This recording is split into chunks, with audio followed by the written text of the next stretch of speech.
Hello, my name is John Rosebush. I'm the founder, the CEO, and the president of the Worldwide Development Corporation. I've created a new energy invention that has the capability to generate 100,000 terawatts of electricity worldwide. Today, the world generates about 6.8 to 7 terawatts. My website is www.wdcpower.com. I decided to create this video so we could do a direct comparison between my new energy invention and intermittent energy. It's important that we be specific so people understand the differences. You know, in the past, I've been very vague. I've talked about my new energy invention being at least 50% cheaper than wind and solar, etc. Today, we're going to be specific. So let's take an example. A 2,500 square foot home, 7.5 kilowatt system equals $20,000. Now, but before I continue with this, let's make sure we understand the terminology in energy. 1 terawatt of electricity is 1,000 gigawatts. 1 gigawatt is 1,000 megawatts. And 1 megawatt is 1,000 kilowatts. So that way you can understand this conversation. So let's go back to our example. A 2,500 square foot home takes 7.5 kilowatt system to operate. It costs approximately $20,000. So if we want to get to a gigawatt of electricity in solar panels, we have to take those 7.5 kilowatts, and it takes 133 homes, 2,500 square foot homes, to equal 1 megawatt of energy. Now, remember, we're at 1 gigawatt, so we have to multiply that by 1,000. So that's 1,000 megawatts equal 1 gigawatt. So that comes out to $2.6 billion for enough solar generation capacity to equal 1 gigawatt of electricity. But don't forget that solar is only about 25% efficient according to experts around the world. So that means that we've got to multiply that amount by 4 because this new energy invention is 100%. Okay, so if we're going to compare apples to apples, we have to get that intermittent energy up to the same rate as my new energy invention, which is 100% capacity. So if we do that, we end up with $2.6 billion originally for the 1 gigawatt of capacity times 4, so we get 100% capacity. That equals $10.4 billion. Now, my new energy invention in comparison is $400 million. So now if we take that, we can say that my new energy invention is 96% cheaper than solar panels because you have to compare 10.4 billion to the 400 million. Now, on top of that, because intermittent energy doesn't operate all the time, you're going to need batteries. So you must also include the batteries into the projections. If you do that, we're at 98, 99% more efficient my new energy invention than solar panels.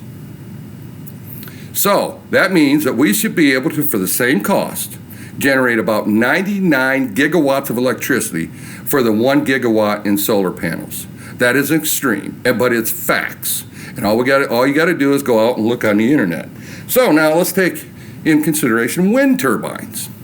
Wind turbines, the most common wind turbine today is a 2 megawatt wind turbine.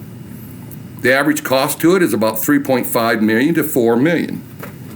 So, again, it will take 500 2 megawatt wind turbines to equal 1 gigawatt of electricity capacity. Again, remember capacity because it's intermittent energy. Wind only blows about 40% of the time. So, if we do that, that means we've got to multiply those number of wind turbines by 4 again. Same thing as solar panels. So we end up with 2,000 wind turbines. Okay? So if we take 2,000 wind turbines times the $4 million, we come up with $8 billion in comparison to my $400 million for one unit, because it's a 1 gigawatt unit we're comparing to. So that tells me that wind, my new energy invention is 94% more efficient than wind. It comes out to about the same thing as solar. They both have these huge inefficiencies. And just like the solar panels, we're going to need batteries. But this time, because wind turbines are a utility grade, we're going to need very large batteries. Now, if you add in the cost of that, we're again we should be able to generate almost 98, 99 gigawatts of electricity for the cost of wind energy for 1 gigawatt. This is extreme. The new energy invention is 24/7 energy. And we also think about this. Because the intermittent energy is not dependable, we cannot get rid of the old infrastructure, which means we need to keep the old coal plants and all the other infrastructure. It's a high cost to maintain. More than likely, we're going to have to pay them for backup, etc. My new energy invention, 24/7 energy, got backup built right in. We can eliminate all the old infrastructure. Again, huge savings. So it's probably even much more than what I talk about as far as 98 or 99 times more effective. It's probably way over that. And I'm not sure what range, because I haven't tried to even estimate, because these estimates are so extreme that I didn't think I needed to go any further. Okay, the next thing, utility companies must keep a certain baseline of energy.